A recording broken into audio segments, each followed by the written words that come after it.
Hello everyone, আসসালামু আলাইকুম। সবাইকে আপনাদের সাথে শেয়ার করছি একটা ভিডিও।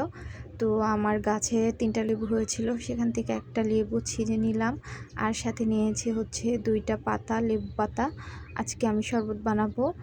তো অনেক বেশি যেহেতু গরম পড়েছে, ভাবলাম একটু আমার গাছের লেবু দিয়েই শরবত বানাই। ছোট একটা গাছ, সেখানে 3টা লেবুই মাত্র হয়েছিল।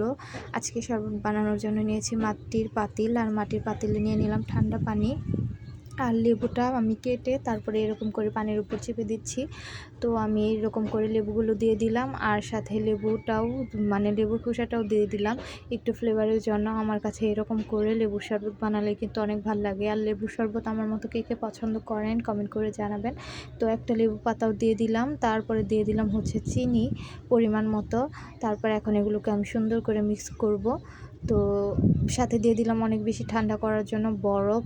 আগেই বলেছি অনেক বেশি গরমের মধ্যে কিন্তু এরকম ঠান্ডা খাবার খেলেই খুব ভালো লাগে।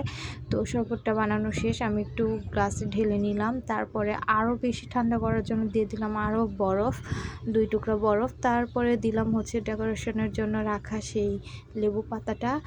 তো আমার ফাইনালি লেবু শরবত বানানো শেষ। তো আমার ব্লগটা কেমন লেগেছে কমেন্ট করে জানাবেন, আর আমার পেজটাকে অবশ্যই সবাই ফলো করে দিবেন। আর thank you for watching my video.